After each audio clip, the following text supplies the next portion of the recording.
अपने गुरु महादेव के चरणों में प्रणाम करता हूँ। इस कालखंड के प्रथम शिव शिष्य भैया साहब श्री इंद्रानंद जी के चरणों में प्रणाम करता हूँ। शक्ति स्वरूपा माँ दीदी नीलमानंद के चरणों में प्रणाम करता हूँ।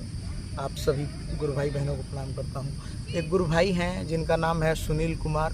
अब मुझे एड्रेस तो पता नहीं है, लेकिन प्रॉपर उन्होंने मुझसे पूछा है कि शिव चर्चा करने से डर लगता है, और मैं जानता हूँ कि ये कोई ऐसी बात नहीं है कि इसमें डर की बात है। जहाँ तक मैं सोच रहा हूँ, या आप और भी गुरु भाई बहनों से भी इस विषय में आप राय ले सकते हैं।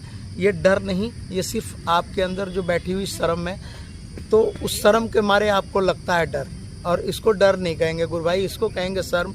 आप बेझिझक सबसे पहला काम आप ये कीजिए कि सर्वप्रथम अपने घर में माता पिता से कहिए, आपकी यदि शादी होगी तो धर्मपत्नी से कहिए, आपके बच्चे हो तो अपने बच्चों से कहिए, शिव मेरा गुरु है, शिव आपका भी गुरु हो सकता है। उन लोगों से अपना वार्तालाप बढ़ाइए। शिव गुरु के बारे में, चर्चा के बारे में आप लोगों से वार्तालाप कीजिए।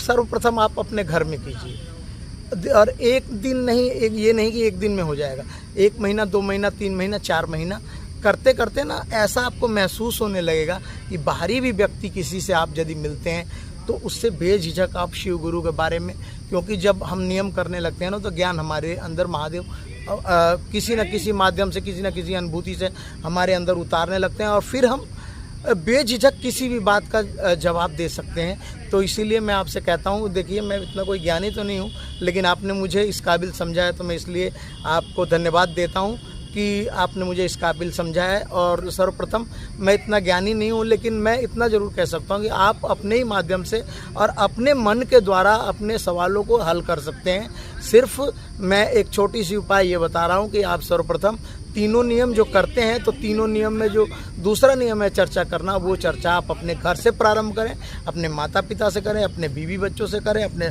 सगे संबंधियों से, अपने आसपास ही करें। फिर जहाँ पे विस्तृत रूप से चर्चा होती है, विशाल चर्चा होती है, वहाँ पे जाके बेझिझक आप लोगों से कहें कि मैं चर्चा करना चाहता हूँ, और नमन हाथ जोड़ के प्रणाम करके गुरु महादेव को, साहब श्री इंद्रानंद जी को, और बेझिझक जो आपके मन में आपको सोचने की ज़रूरत नहीं पड़ेगी। जिस तरह से मैं नहीं सोच रहा हूँ कि आपने मुझसे क्या पूछा, मैं किस विषय में बोल रहा हूँ, उसी तरह से आपको कभी सोचने की इस विषय में ज़रूरत नहीं पड़ेगी। आप जाएंगे, आप वहाँ पे अपना नाम दर्ज करवाइएगा, मुझे चर्चा करनी है, और लोग जो है कि आपको मंच पे बुलाएंगे, आप हाथ जोड़ के महादेव को नमन कीजिएगा, साहब श्री इंद्रानंद जी को नमन कीजिएगा। और मैं लिख के देता हूँ डेफिनेटली, ये दावे के साथ, मेरा अनुभव है कि आप सबसे बढ़िया बोलेंगे वहाँ पे। आप इस बात को याद रखिएगा।